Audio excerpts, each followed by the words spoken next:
গতকালও ধরেছেন, হাতে নাতে ধরেছে, আজকে সাংবাদিকদের নির্দেশ দিয়েছে কেউ ইলেকশন কমিশনে ভেতরে ঢুকতে পারবে না। ওখানে যে চুপি চুপি কাজ হচ্ছে না, চুপি চুপি কাজ হচ্ছে, কি করে ঢুকতে দেবে? কালকে তো ধরা পড়ে গেছে, বিহারের নাম ঢুকিয়েছে, রাজস্থানের নাম ঢুকিয়েছে, দিল্লির নাম ঢুকিয়েছে, মহারাষ্ট্রের নাম ঢুকিয়েছে। আমরা হাতে নাতে ধরেছি চোরেদের, বস্তাগুলোকে ধরা হয়েছে।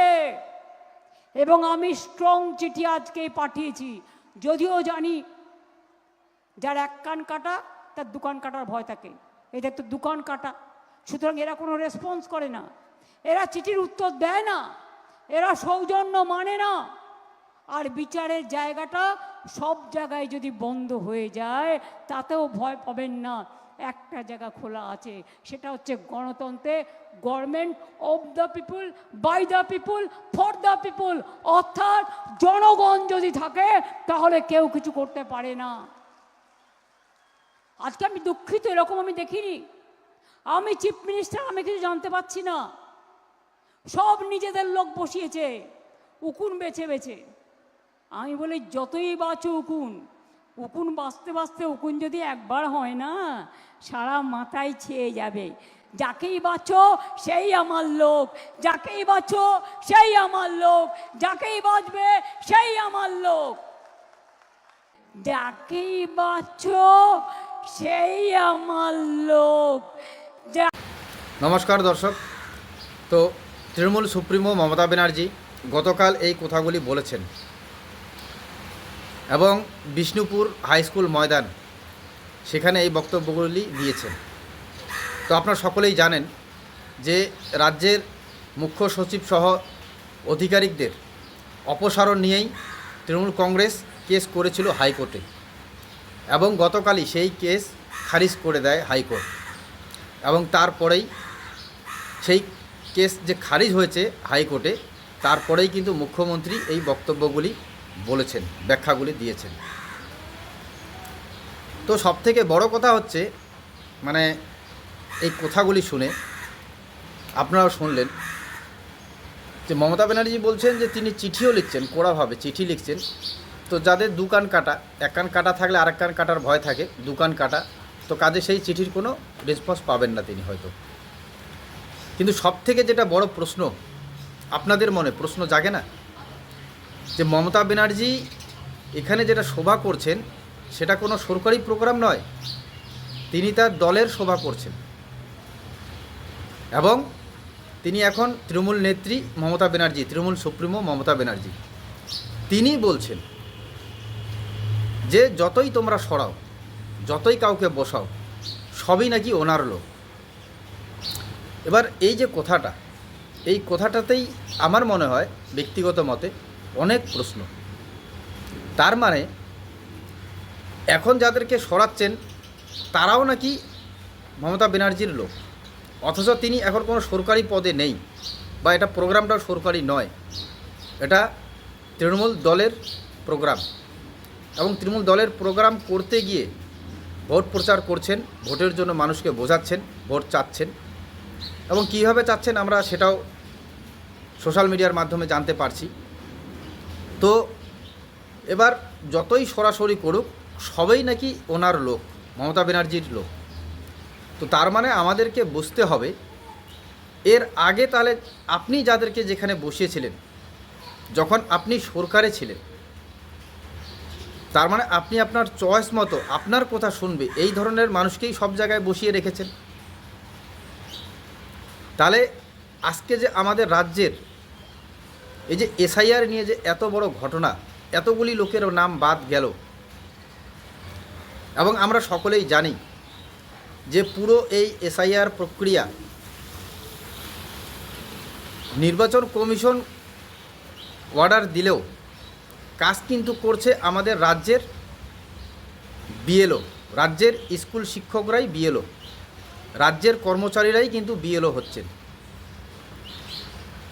তো এবার কি মনে সন্দেহ জাগে না যে এই যে এত নাম বাদ গেল, আমরা সকলেই নথি দেখিয়েছিলাম, পর্যাপ্ত নথি, কিন্তু পর্যাপ্ত নথি দেখানোর পরেও বাবার নাম আছে অথচ ছেলের নাম নেই, ছেলের নাম আছে তো বাবার নাম নেই, অনেক নাম তো ডিলিট হয়ে গেছে। গতকাল আমার এক বন্ধুর সাথে ফোনে আলাপ হলো, সে বলছে ওর বাবার নাম আছে, ওর ভাইয়ের নাম আছে, অথচ ও বাড়ির বড় ছেলে, 2 ছেলেই, বড় ছেলের নাম মানে ডিলিট। তো ইলেকশন কমিশনের কাছে কোনো হয়তো তথ্যই পৌঁছায়নি, যার জন্য নামটা ডিলিট হয়েছে। তো এই কাজটা করছেন আমাদের রাজ্য সরকারের যারা কর্মী, বিএলও হয়েছেন, স্কুল শিক্ষকরা, তারাই করেছেন। তার মানে মমতা ব্যানার্জি এখন যখন বলছেন যে যতই তোমরা পরিবর্তন করো, যতই তোমরা করো, সব তো আমারই লোক,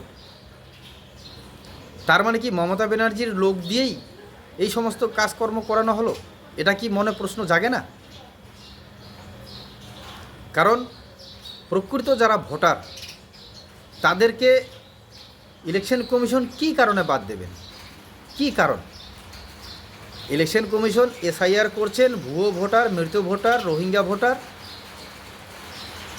যারা বাইরের থেকে এসেছেন তাদেরকে বাদ দেওয়ার জন্য, নাকি আমাদের ভারতবর্ষের যারা মূল নিবাসী, মূল নাগরিক, তাদেরকে বাদ দেওয়ার জন্য নয়। তো আমার মমতা ব্যানার্জির গতকালের এই যে ভাষণ, এই ভাষণটা আপনারাও শুনলেন, আমিও শুনেছি, আমি অনেকবার রিপিট করে, এই এতটুকু ভিডিও আমি অনেকবার রিপিট করে শুনেছি। এই কথাগুলির প্রকৃত মানে কি দাঁড়ায় আপনারা বলবেন যারা দেখছেন। ইলেকশন কমিশন নাকি বেছে বেছে তাদের লোক ঢোকাচ্ছে, এবং তারপরে তিনি যেটা বললেন যে যতই বেছে বেছে লোক ঢোকাও, যাকেই ঢোকাবা সেই আমার লোক, যাকেই ঢোকাবা সেই আমার লোক। এবং সবথেকে বড় কথা, উনি কোনো প্রশাসনিক মিটিংয়ে যাননি, উনি রাজনৈতিক মিটিং করছেন, তৃণমূল দলের মিটিং করছেন। এবং এটাতে পরিষ্কার বোঝা যাচ্ছে, কথা এটাতে একদম পরিষ্কার যে তার মানে এর আগে যে লোক বসিয়ে রেখেছেন সেটা কি তাহলে মমতা ব্যানার্জির নিজের লোক ছিল? যেহেতু রাজনৈতিক সভা থেকে বলছেন, তাহলে কি তৃণমূলের লোক ছিল, টিএমসির লোক ছিল? কি কারণে এত লোকের নাম, মানে সঠিক নথি দেখানোর পরও এতগুলো লোকের নাম তাহলে বাদ গেল? কি করে বাদ যেতে পারে? আর সবথেকে বড় কথা, এত ঘাবড়ানোর দরকারই বা কী? যদি আপনি এটা জেনেই গেছেন যে ইলেকশন কমিশন যদি বেছে বেছে লোকও ঢুকাচ্ছে, যে লোক ঢুকাচ্ছে সেটাও আপনারই লোক হবে, তাহলে এত ঘাবড়ানোর কি আছে?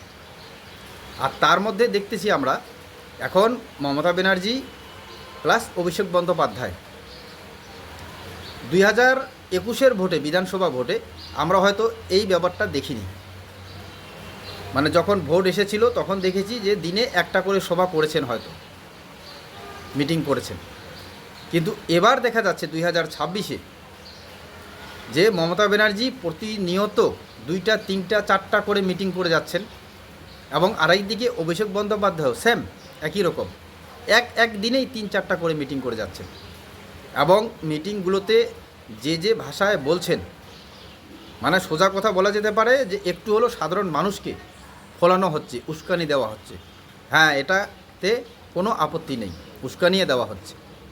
কোথাও মায়েদের বলা হচ্ছে হাতা খুন্তি নিয়ে, কোথাও আবার এক জায়গায় তো বলেই ফেললেন যে এই ভোট পার হওয়ার পরেই যারা বিজেপি করছেন তাদেরকে পোস্টার লাগিয়ে বলতে হবে যে আমি আর বিজেপি করব না, আমি আর বিজেপি করব না।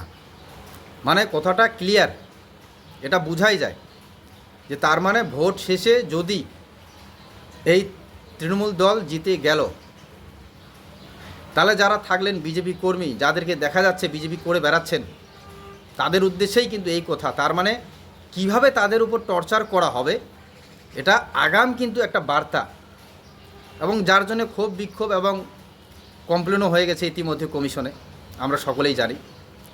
কিন্তু আমি একটা জনসাধারণের জন্য কথা বলতে চাই, এবং এর আগেও আমি এই ব্যাপার নিয়ে ভিডিও দেখেছিলাম, বিশেষ করে নওশাদ সিদ্দিকীর কথা শুনিয়েছিলাম, এবং আমিও ব্যক্তিগত মতে বলেছিলাম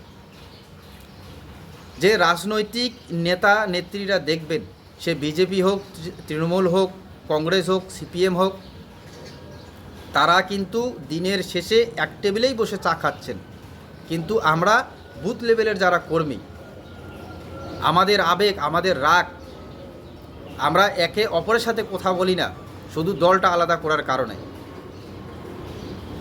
নিজের ভাইয়ের ছেলের সাথে কাকার আলোচনা হয় না এই দলের জন্যে।